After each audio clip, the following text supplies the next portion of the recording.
En el aire, Guillermo Robledo, presidente del Observatorio de la Riqueza de Argentina, uno de los hombres que estuvo muy cerca del Papa Francisco, gracias a la familia de Jerónimo Podestá. Bienvenido, Guillermo. ¿Qué tal, Martín? ¿Cómo están? Saludos a todas y todos. Muchas gracias. Nos interesa mucho el trabajo que haces en el Observatorio de la Riqueza, que es cómo se comportan los sectores digamos, capacidad económica para hacer negocios y para enfrentar políticas ligadas a la distribución del ingreso. Como dice Amado Boudou, el problema de la ciencia de la economía es la distribución y no la escasez. La escasez es un argumento mentiroso. La realidad en el mundo, el tema de la distribución de la riqueza y no la escasez. Por eso te consultamos, en todo este periodo mileísta, ¿cómo se comportaron los grupos económicos? Bueno, mira, primero coincido plenamente con lo que acabas de decir respecto de que las riquezas cada vez son mayores y el problema es que los mecanismos de distribución son obsoletos, ¿no? Son mecanismos de distribución que tienen 200, 300 años y eso facilita el poder concentrado, digamos, ¿no? Y no la circulación virtuosa de esa riqueza. Así que ese primer punto me parece central, que tomemos conciencia. O sea, somos ricos, no es que somos pobres. Nos empobrecen desde los mecanismos de distribución, que van desde lo monetario, la deuda externa, bueno, todos los mecanismos que ya sabemos, ¿no? Pero la realidad de la riqueza disponible en la sociedad argentina y en el mundo, ¿no? No solamente en la Argentina, es cada vez mayor. Tiene un crecimiento exponencial la disponibilidad de riqueza físico, biológica, digital. El problema es que hay instituciones, como acabas de decir, los poderes digamos concentrados, son totalmente reacios en la Argentina, no en todo el mundo, Ahí me parece que lo que tenemos que establecer es las comparaciones. En la Argentina son de un nivel de planteos retrógrados y obsoletos que chocan con los planteos de otros países del mundo, ¿no? O sea, en otros países están en la avanzada, incluso dentro de América Latina, no necesitas irte a Europa, ni hablar de Eurasia, China, bueno. Y realmente nosotros acá tenemos una élite muy obsoleta en las concepciones de diagnóstico y de solución. De hecho, por eso no debaten. Si vos querés algo común al periodo de Milei fue que desapareció el debate. Los tipos clavaron una falacia como es el déficit fiscal como argumento para frenar la inflación, cosa que tampoco es verdad que sucede, porque la inflación en dólares sigue funcionando a razón del 40% anual. Entonces, un cepo intelectual, se podría decir, o es un cepo mental que impide a la sociedad ponerse a la altura de lo que han hecho otros países del mundo. Y te digo, va desde Noruega, con el Fondo Soberano Noruego, a lo que es Brasil, con su Banco de Desarrollo. Bueno, hay montones de ejemplos donde las élites, si bien son poderosas y son oligarquías, pero tienen una dimensión nacional y soberana, aún dentro de ese privilegio de ser élites. Bueno, en Argentina no la tiene. ¿Puedo agregar? La tuvimos, Guillermo, ¿puedo agregar el déficit de las grandes potencias que simulan ser rectoras en esto de la austeridad, ¿no? Claro, pero no lo son, porque la realidad es que ellos ocultan que cada vez más manejan la circulación vía subsidios, y a vos te meten las teorías monetaristas, donde la palabra subsidio es mala palabra, y mira, en el último programa encontramos una imagen muy potente sobre esto, que es la evolución de la cantidad de satélites que hay en órbita. Lo pueden ver en el programa Nuestro Poder. Desde 1957, cuando se tiró el primer satélite, hasta el 2015, se tiraron 1.800 satélites en el mundo. En los últimos 10 años se tiraron 15.000. ¿Te das cuenta? Y todo ese dispositivo tremendo que funciona como una una verdadera maquinaria desde la atmósfera que funciona en todos los terrenos de la vida de la civilización, no solo de los países, está sostenido por subsidios. No hay ningún satélite privado que haya hecho son subsidios del Estado, de cada Estado que han ido recuperando soberanía. Entonces todos los Estados tienen sus satélites, la India, China, etcétera, aparte de los países de Europa y Estados Unidos, y eso lo hacen con subsidios. Ahora acá te han metido, que me parece que es el gran desafío del próximo gobierno, que la palabra subsidio es una mala palabra cuando está rigiendo el mundo, y me parece que el peronismo, yo creo que va a volver al gobierno y tiene que empezar ya a construir una nueva concepción política a partir del fracaso que va a ser que es el cuarto fracaso, digamos, ¿no? Venir fracaso dictadura, fracaso Cavallo, fracaso Macri, fracaso Milei. Bueno, muchachos, acá hay que hacer una nueva concepción sobre el Estado, análoga a la que hacen el resto de los países del mundo. Ahí me parece que está el punto central que ellos logran, digamos, la élite logra que no nos animemos a mirar, nos tienen trabado que no miramos cómo funciona el mundo, ¿no? Y eso les permite seguir imponiendo estas falacias, ¿no? Y bueno, parece que ahí está el desafío más importante, más allá de que ya sabemos que hicieron lo mismo de siempre, ¿no? Endeudarte, fugar, sacar el capital afuera. Bueno, eso es la mecánica central.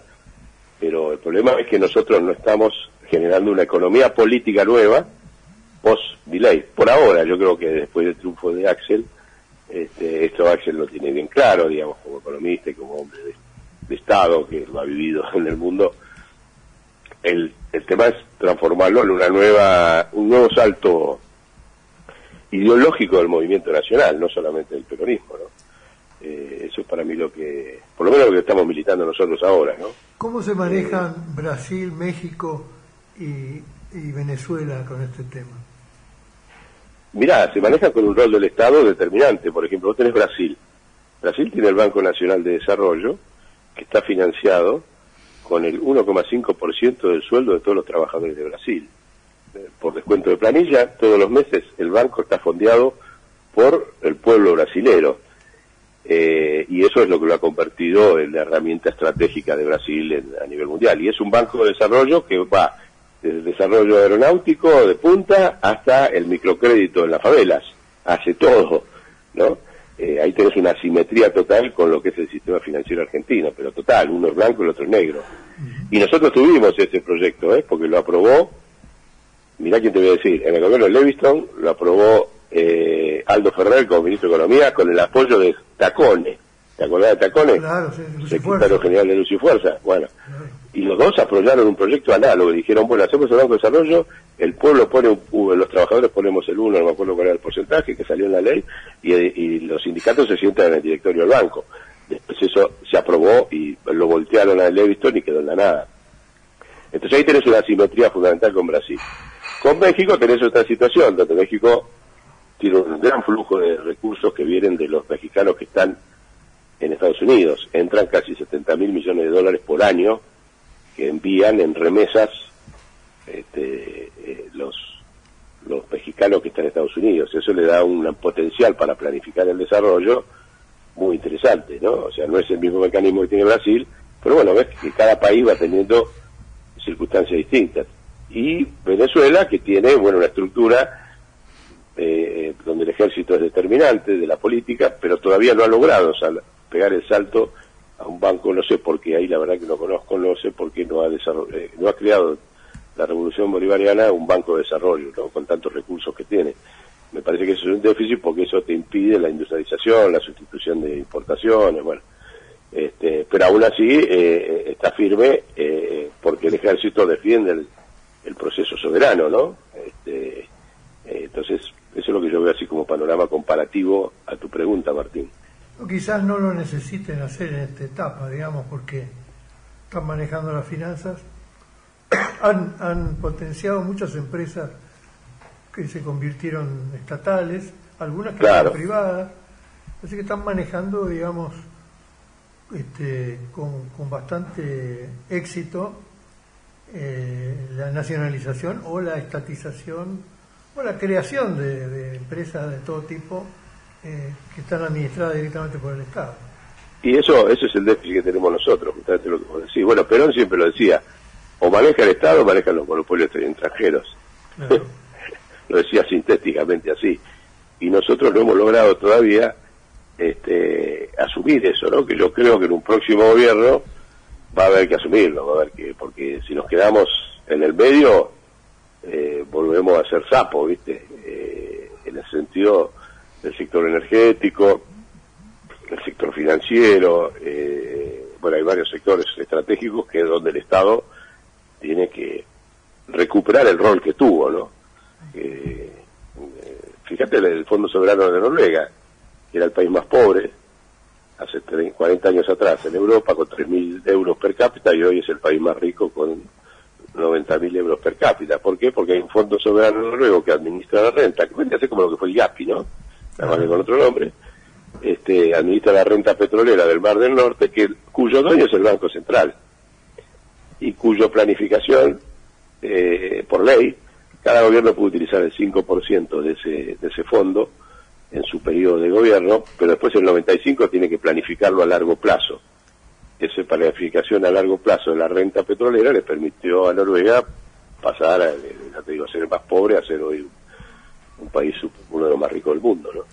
Entonces no hay mucho secreto. Lo que pasa es que estos te mienten, te han logrado, incluso los compañeros se confunden sobre la cuestión monetaria, la cuestión de que la emisión es la causa de la inflación, ¿viste? Bueno, hay que trabajar mucho porque, vos fíjate, ahí estaba viendo hay una cuestión interesante.